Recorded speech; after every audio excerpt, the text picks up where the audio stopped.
Don't play with it, don't be dishonest. Ladies and gentlemen, boys and girls, dogs and cats, welcome back to the Hands Down Podcast with your host, Javid Nordell. I'm excited for today's episode. We got a little bit of everything today. I got a little bit of March Madness sprinkled in here. We're going to be talking about the postseason before basketball with maybe some of my predictions, some storylines for NBA. We're going to be talking about opening day and the new torpedo bats in MLB that the Yankees and some other teams are using. But I'm excited for today's episode. If you guys are new, this is the Hands Down Podcast. If you guys have any comments, suggestions, or anything you guys want me to talk about, leave those in the comments. I'll do my best to look at those and address them in the next video. But leave a like, subscribe if you guys are new, and let's jump into today's episode. March is such an interesting month because obviously it's so entertaining with NFL and the free agency and the new league year starting, right? And then it's very entertaining with college basketball and March Madness. And then it's entertaining for baseball as well with spring training and opening day. But it's also kind of a crazy month for like basketball because I feel like basketball is kind of like the forgotten sport or just kind of exists during that month because of baseball going on and just getting started, because of the craziness of March Madness, and then because of all the headlines NFL free agency has to have, right? And I feel like basketball just kind of exists outside of like Stephen A. Smith and his beef with LeBron James for no reason. Basketball just kind of has existed, and we're 2 weeks away from the postseason. We're 7-8 games before the postseason starts, and it's fun because like in the Eastern side of things, we know what the 10 teams are gonna be. It's just a matter of the seeding, I guess, at this point. And then on the Western side of things, we practically know what the 10 teams are gonna be. We're just curious if Phoenix is gonna sneak their way in. And I specifically have 4 NBA storylines I would like to talk about that go into this NBA postseason and go into the NBA offseason as well. So let's dive into those. Those 4, starting off with the Milwaukee Bucks. The Bucks point guard Damian Lillard is out indefinitely right now. I don't, first and foremost, get well soon, Dame. I hope him a speedy recovery. I hope he can find out what's actually going on with him. There's some speculation that it might be blood clots. We don't really know. That's why it's indefinite right now. I hope that he can come back healthy better than ever. I hope that if it is blood clots, he can, be able to take care of that, and it's nothing like it was similar to Wemby, where it's nothing like Chris Bosh, where it's career ending, or career altering. But if you're the Bucks organization, you kind of got to ask yourself, what do we want to do with our future? Whoa, Ellie bomb? Maybe? Yes? No? Yes, Ellie De La Cruz just hit a dinger. Watching a baseball game as I record content, like I said, multitasking to the max, and Ellie De La Cruz just hit a 3-run dinger, 418 feet straightaway center. But back to what I was saying. The Bucks are in an interesting predicament though, because if Dame doesn't come back this postseason, and or the Bucks get bounced in the first round, what is your direction as a franchise? What do you do? Because you're sitting right now at 40 and 34. You're the 6th seed. You can't fall out the 6th seed, so you're not going to fall into the play-in. And if you could maybe get up to that 5 or 4 seed and have that 4-5 matchup, 5-4 matchup. But right now you're sitting at the 6th seed. You're looking at the 3-6 matchup against New York. And if you face New York in the first round, I don't think you win that. Even if Dame comes back, I don't like that matchup. Obviously, if Dame comes back, it's a better matchup for you, but I still don't like that matchup. I give the advantage to New York. Indiana's sitting 43 and 31. Detroit's sitting 42 and 33. They're a game and a half and then 2 games out of that with about 7-8 left. You would hope that you can get that 4-5 seed so you could either see Indiana or Detroit in the first round. If you're Milwaukee and you see Indiana or Detroit in the first round, that can be a winnable series. I don't think New York is a winnable series at all. And it really raises the question that if Milwaukee gets bounced in the first round, and or if Dame doesn't come back this year, what's the direction of your franchise? Where do you go in the future? Do you trade, assuming that Dame doesn't come back this year and then he's fully healthy and can play next year?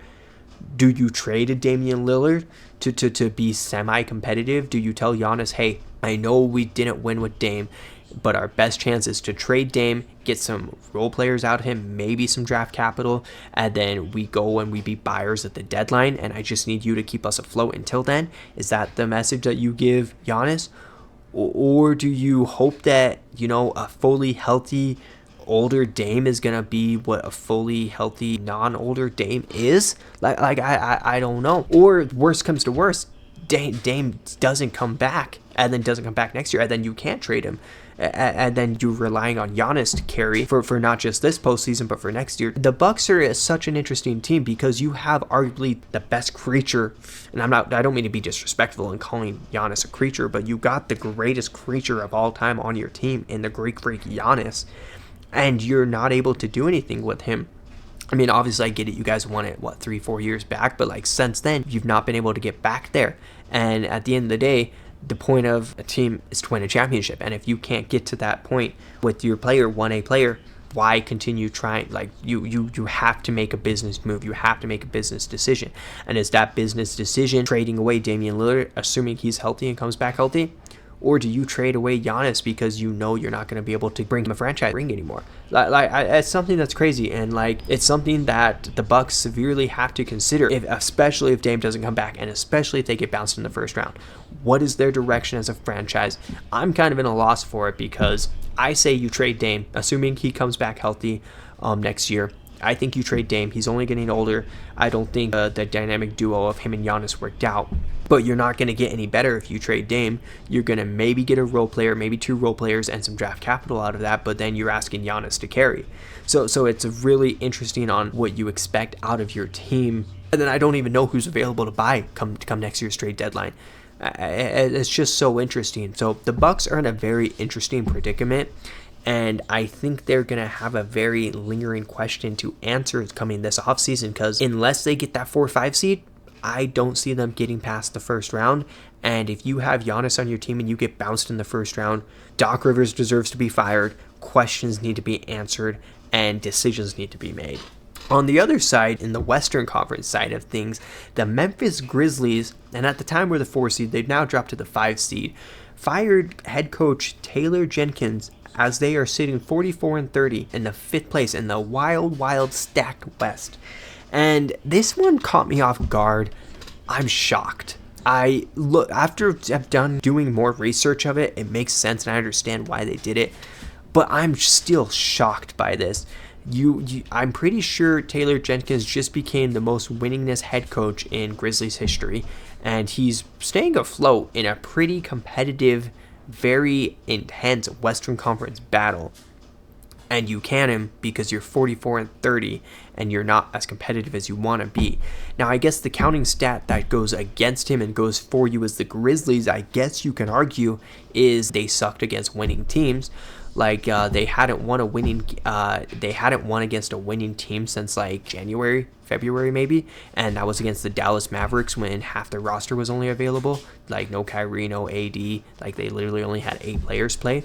So like you maybe don't trust Taylor Jenkins to coach your team when you're going into a postseason when you know it's only going to be winning teams and competitive natures.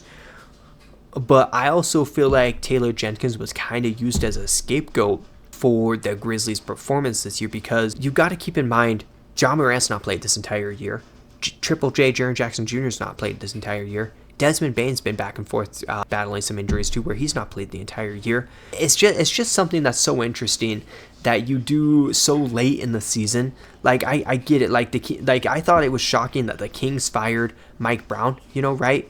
And especially after winning Coach of the Year unanimously too. I thought that was shocking, but like firing Taylor Jenkins 2 weeks before the postseason is some Nico Harrison type shit. I just find that crazy that you didn't at least play it out and at least see how far you got and then made that business decision. But at the same time, I understand that they hadn't had a winning record against any of the winning teams, and you're going into the time where you need to play your best basketball, and I guess he wasn't giving you your best chance to win.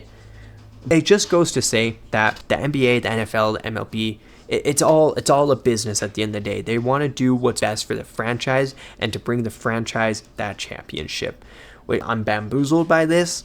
I'm not quite Luka Doncic traded to the Lakers bamboozled type shit, but I was very bamboozled by this, and I'm interested to see, because I don't see Memphis going past the first round. Like firing Taylor Jenkins, you're still gonna maybe finish the 4 seed, probably the 5 seed. Maybe even fall down to the 6th seed, because Golden State with Jimmy Butler's been playing really well. And then you have a matchup against Denver. But if you have a matchup against Denver, LA, or Golden State, either of those matchups, I don't like that. And I would take Golden State, Denver, or LA over Memphis. So very interesting. The other 2 storylines I have is Are the Suns gonna make it? I don't know how. I keep rooting for the Suns because Kevin Durant is one of my favorite players, and I want to see Kevin Durant in the postseason. He's such a fun scorer to watch, right? But the Suns are just an epitome to watch. They're an abysmal team. I turned the game on last night against the Rockets, and I had to do a double take. It was 80-40, and I'm like, 80-40? Are you shitting me right now? In an actual NBA game in which you have Kevin Durant and Devin Booker on your team? Like, holy shit. That's insane. That's wild. I just don't know with how much more I can put up with the Suns being shit. Like, I understand they've had the hardest record to end the season, and it was gonna, they had all those games against all these good teams. But when you're fucking losing to the Rockets by 40, and this is just a week after you lost to the Celtics by 30 points damn near without Jason Tatum playing, like, even if you get in the play-in, you've been playing so ass all season. I don't see them getting any further. And as much as I want to see Kevin Durant get to the postseason, and as much as I love seeing Devin Booker in the postseason, I just don't think that team is going to do anything, because if they can't do it in the regular season, I sure as hell don't think they're going to do it in the postseason. And it just sucks because, like I said, Kevin Durant is such a fun, entertaining player to watch. Devin Booker is such a fun, entertaining player to watch.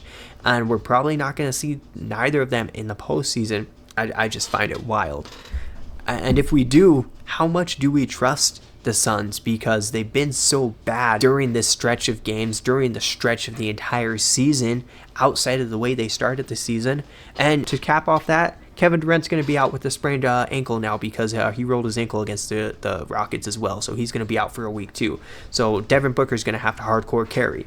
And I don't know if Devin Booker can hardcore carry. The Suns are a frustrating team to watch. I get excited every night to watch the Suns play, and I get thoroughly disappointed every single night with how abysmally ass they are. I don't know. I would love to see the Suns do it. Just I think either because if they get in an 8 seed, you're getting bounced by OKC or Houston or Denver or LA, whoever that is. Like, there's the one argument you could make is because Houston is such a young team, you can maybe bounce Houston out with the Devin Booker and Kevin Durant. At this point, I'm taking Houston. Then that brings me into my last storyline. Houston. How far is Houston gonna go? And this is such a fun team. They're currently the 2 seed right now. They're sitting at 49-26. They are a 2 seed in a wild, wild west. They're technically tied right now with the Nuggets, but have the advantage of the tiebreaker. But how far and how much would you trust this Rockets team? And I'm in a mix, because I really like this Rockets team, but they remind me a lot of last year's Oklahoma City Thunder team, right? They're such a young team that they might not have that playoff experience, that once you get to the playoffs, you would rather have that veteran experience that you might not get far. But on the other hand, they also have a Fred VanVleet, they have a Jeff Green, and they have Ime Udoka as their head coach, which that's something like the Thunder didn't have. They obviously had Mark Daigneault as their head coach, who was a younger head coach, and they didn't really have that veteran leadership. So maybe they will get further, but like every other team that they're going to face is going to be significantly more experienced come postseason, except for Dallas, because Dallas obviously is not going to have Kyrie, but AD's been playing. So you're going to have AD and Klay Thompson, which also, what a fucking interesting pairing. Anthony Davis and Klay Thompson. Didn't think they would be leading a team to the postseason, but yet here we are in 2025. But I'm very curious to see how far Houston can get. I would love to see how far they make it, but with just how young their team is, I'm intrigued, because like Fred VanVleet is good as a veteran leader, right? And Uncle Jeff Green, but like how far can those two actually lead you? I don't know. You guys tell me. The Bucks are definitely are in an interesting predicament. I'm very intrigued to see what they do. The Phoenix Suns just suck ass at this point. There's no ifs, whats, or buts about it. They're just ass. Grizzlies, I hope they can find the right coach this next upcoming cycle. I love Triple J. John Morant's a exciting player to watch. Desmond Bane's been really entertaining. They have the pieces to be competitive. It's the wild, wild west. And as for the finals, it's no shock who I got here. I got the Boston Celtics and the Oklahoma City Thunder. It's the 2 best teams on each side of the conference. I'd be shocked if these 2 teams didn't make it. They both have that 1A type of superstar in a Jason Tatum and a Shai Gilgeous-Alexander. They both have a secondary 1B type of player in a Jalen Williams and a Jaylen Brown. They both have good defenses. The Thunder's defense all around is really good. Boston has Drew Holiday and Derek White as a great defensive backcourt. Like, that's amazing. They both got pretty good size with the KP and Al Horford, and then Chet and Ihart. But when it comes down to this, is I think the Thunder play better defense as a team, and I got the Thunder in 6. Those reasons why is Thunder play better collective defense as a team, and their size is a little bit more better with Ihart and with Chet Holmgren at that 4 and 5 than Jason Tatum at the 4 and KP at the 5, or Jason Tatum at the 4 and Al Horford at the 5. Now, the athleticism of Jason Tatum over Chet Holmgren, yes, I understand that, but you already have that athleticism with the Shai Gilgeous-Alexander, and then you already have your shooters with Jalen Williams, with Isaiah Joe, with how well he's been, with Cason Wallace, with other Jalen Williams, how well he's been playing. Even when they go small ball, he's been really essential and dominant for the Thunder. And the Celtics have Jason Tatum, who's really good, Jaylen Brown, who's good, but like outside of that, like Drew Holiday is really good defensively, Derek White great defensively, but like I don't know if they're going to be enough offensively to where I would trust them if Jaylen Brown or Jason Tatum had a bad game. The Thunder, I trust a Jalen Williams, as young as he is, and I think that Shai is going to freaking just dominate regardless of it. I understand he's younger, and I know the Thunder didn't have too much success in last year's postseason, but he's been able to do this all year. I don't see why he's not going to do it in the postseason, and maybe that's crazy to say, but I got the Thunder over the Celtics in 6. Shai's clearly the MVP. He's the MVP for a reason. He's going to play like the MVP in the postseason. I like the matchup of whether you put Chet, whether you put J-Dub, or whether you put Ihart on Jason Tatum. Obviously, I think Tatum's still going to be really good, but I like that matchup defensively for OKC. And I understand, I know Drew Holiday or Derek White is going to get on SGA, but SGA has been so dominant all year against anybody, and he's going to continue to be. And if he's not going to be able to be, I trust a Jalen Williams to do so, or I trust the shooting of Oklahoma City to do so more than I would trust Finals MVP Jaylen Brown over the rest of that Celtics organization. Am I also crazy and I don't want to see a Celtics repeat? Maybe.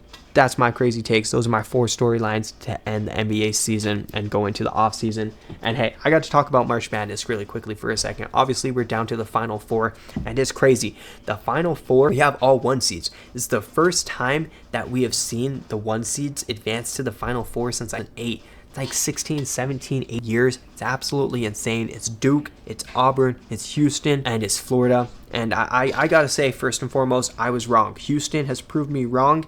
They did not get upset by Purdue, and they played decent. I will say they played decent ball against Gonzaga. Gonzaga gave them a run for their money. Purdue gave them a run for their money too, but Houston really came to play against Tennessee. They played really good basketball there. Florida's been playing really good basketball too. Like, their pace is absolutely amazing, and it's crazy too because they're usually trailing. They're both like in the Sweet 16 and Elite 8 games they were trailing, and they made a comeback, and they just played really fundamental, sound basketball in the second half. Like, the pace, everything just turned in their way. Walter Clayton Jr. has been a great for them. Like, Florida's been playing a really good ball. I think Florida has a chance to go to the championship. I got Florida and Duke in the championship. Duke has been my pick to win it. Cooper Flagg has been playing absolutely amazing. He's carrying that team. But March Madness has been very entertaining. Auburn is an interesting team. I like Auburn. They play really good perimeter defense, but I don't know if they're going to be able to continue to do that against Florida with how well Florida's been playing. And then Houston, like I said, a good defensive team. I still think they're a little bit overrated, and I'd be shocked if they beat Duke. I think it's going to be a Duke-Florida championship. That's my prediction. You guys let me know. Am I crazy? Am I not? Yo, opening day was absolutely electric. I am so excited that baseball is back. It's so exciting. Baseball is so fun. The only thing that could have made opening day better was if the Braves got a dub on opening night, or if the Braves got a dub in general in this series. They didn't. It sucks. But hey, I am so here for the Braves to control my life for the next 158 games. And we face the Dodgers next. we should, on paper, we match up against the Dodgers. On paper, we matched up against the Padres. I don't think we have another bad series like we did against the Padres. Our bullpen should hopefully pitch better. That's kind of where we lost the game against the Padres. But reinforcements are also on the way. Like Ronald Acuna Jr., he should be back end of April, beginning of May. Spencer Strider should be back sooner than later. He obviously looked really good in spring, and then he's already been with a AAA team, made a start. He had 60 pitches, I think struck out 5 like 2 nights ago. So that's, as a Braves fan, I'm looking forward to that. Yes, it sucks, and I might be pretty down bad that we started out 0-4, but we'll be in the win column sooner than later. I'm excited for the season. I'm excited to see what the Braves can do. But opening day, Dodgers, bro, Dodgers look amazing. I think the Dodgers are going to have the best record in all of baseball. I think they're going to freaking break the record by the Mariners at 114 wins or something like that. Bro, the Dodgers, that lineup is just so deep. Pause. The fact that you can get through a Shohei Ohtani, you can get through a Freddie Freeman, you can get through a Mookie Betts, maybe, and you still have to get through a Teoscar Hernandez, you still have to get through Will Smith, you still have to get through Max Muncy. Like their lineup, it just has everything. Like there's no slowing down in that lineup. Kiki Hernandez, like there's just so many good players on that lineup. It's crazy. And then their pitching staff too. Kershaw is having some bullpen sessions. He's going to be coming back. Obviously, health is up there, age is up there, so I don't know how well Kershaw is going to come back, but Kershaw is an all-time great as a Dodger. Blake Snell looked really good opening day, and I think Blake Snell is about to go like actual ballistic this year. I don't think we're going to get the Blake Snell that has a really bad first start of the season and then tears on the second part of the season. I just think we're going to get Blake Snell absolute tear the entire season. Yamamoto was really good against the Cubs, right? And then Sasaki, he looked okay. I mean, obviously got kind of pulled early against, the Tigers. He's still a rookie, adjusting literally to the MLB, so I'm not worried about it. But the Dodgers just look so fucking good. It's insane. Like that team, I don't know how that's a team that when you get MLB The Show, you assemble that team, and like it's absolutely crazy. But that team is ballistic. They're going to go on a tear this year. I want to talk about the New York Yankees for a second, okay? The New York Yankees didn't get Juan Soto, right? They had Juan Soto on their team last year, offered him $760 million to come back, and he said, nah, let me go play for the Mets. Let me take $765 million. And you replace him with Cody Bellinger. You replace him with Devin Williams. You replace him with Max Fried. And, bro, Yankees look good. I cannot lie. Aaron Judge is going bananas. He had 3 homers in a game. Aaron Judge had 3 homers in a game that the Yankees as a team hit 9 homers in a game that the Yankees scored 20 runs. 20 runs, and we are 4 games into the season, and they're putting up football score games out there. 20-6. That's a football score out there. They're out there playing the wrong sport. This is baseball, damn it. And they're out there putting 20 runs, 9 dingers, 3 of them coming by Aaron Judge. Like, if, as a hater, as a Dodger hater, and as a Yankee hater, and if the Dodgers start out this good, the Yankees start out this good, like, I'm freaking depressed as an MLB fan because fuck the Yankees and fuck the Dodgers. But damn it, can you be so mad when a team plays so well? It's crazy. But the thing I specifically want to talk about is the torpedo bats. Brother, there's been a lot of speculation about the torpedo bats. Are they legal? And are the Yankees cheating? I don't know. You guys tell me, okay? So I'm gonna try to put it above my head here. It's gonna be a picture of a regular bat and a torpedo bat, and then it's gonna be a picture of Jazz Chisholm holding it kind of over his shoulder, right? It's gonna be playing in a slideshow, and I'm gonna be yapping. You guys tell me. An MIT specialist who the Yankees hired to be on their staff this past year essentially came up to the team and he said, hey, what can we do to improve our players? And what they found out is Anthony Volpe and Jazz Chisholm were getting jammed inside, pause, and they like, okay, well, how can we prevent them from getting jammed so many times? And they noticed that, hey, if there was more of a barrel right there, if it was thicker on the bat right there, they probably wouldn't be getting so jammed in, fly out, or struck out so much because they're getting jammed, right? So he's like, okay, well, I'm an MIT specialist. I kind of know ball, kind of know whatever he knows. Let me go to work. And he went to work.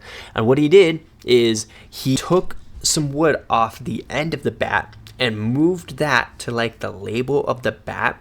So if they were to get jammed inside, it's actually going to be more of the barrel right there. So you're actually making more bat to ball contact than you would be if it wasn't.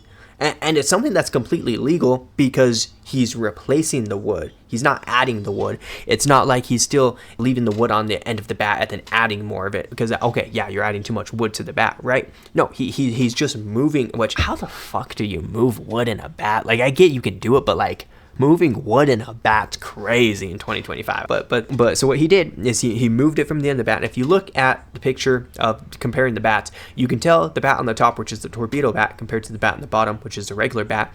The bat on the bottom is, eyeballing it, looks like it's half inch longer in length. So you can tell that you're sacrificing length for width, but it's also not like a full cylinder width of it, because if you look at the picture with Jazz, it's kind of a flat surface. It's two of it at the top half and the bottom half, or the left half, and no shot. Dude, I am watching MLB Network right now, on the Braves. Jurickson Profar just got suspended 80 games for violating the MLB PD policy, and that was our big year acquisition. That's crazy. My mood is 100% changing. Oh my goodness, dog, that's crazy. We already don't have Acuna. Oh my goodness, and 80 games, half the year. What are you doing, Jurickson? Oh my, dude, my whole mood just changed off of that.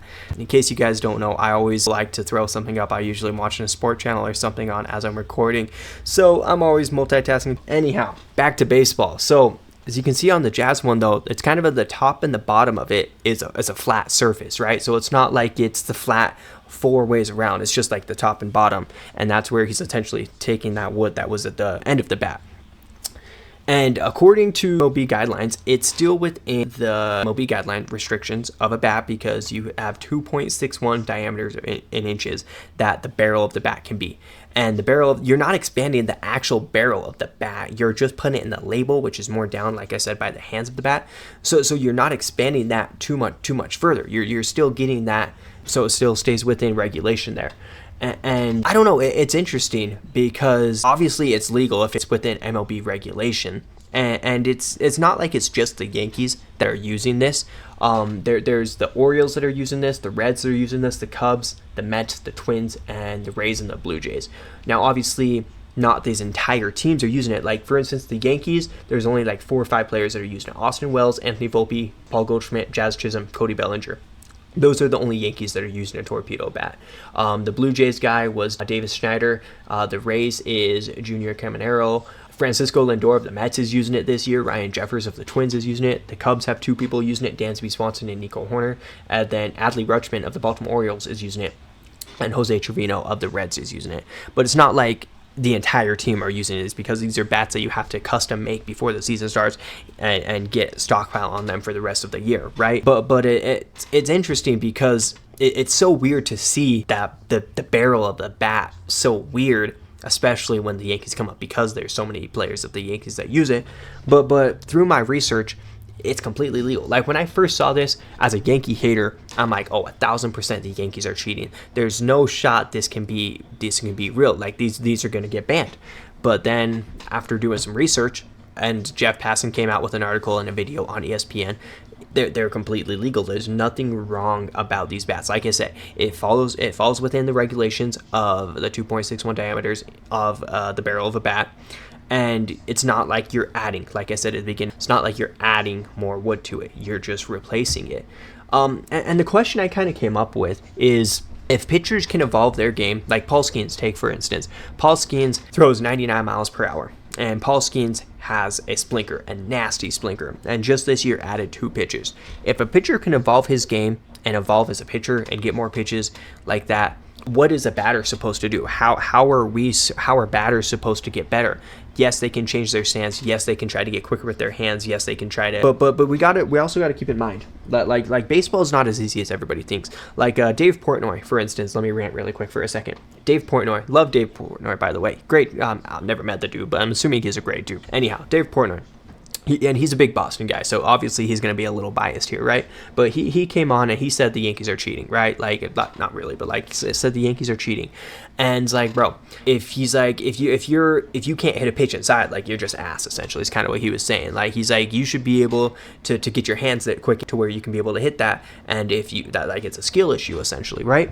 Well, Dave, I understand you might have hit some dingers and some nukes when you was in high school, maybe college, but have you ever tried going up against I don't know, Paul Skeens, who throws a 100-mile-per-hour fastball, go up against Ben Joyce, who throws a 105-mile-per-hour fastball? Like, you realize that a pitcher and a batter are 60 feet from each other, and you guys have throw from anywhere from 85 miles per hour to 100 miles per hour to 105 miles per hour. You know how hard it is to be able to time up a pitch, get your hands in the right place, get your bat in the right place within that time of the 60 feet from the ball coming from the pitcher's release to home plate. It's not like it's gonna take 7 years to get there. No, you got like 4 seconds tops to get that. So you have to split decision, do that thinking as you do a swing. Heck, you got to get your swing ready as the pitcher is releasing it. So why can't batters evolve their game to find out ways in which the Yankees are doing? So I kind of agree with what the Yankees are doing here.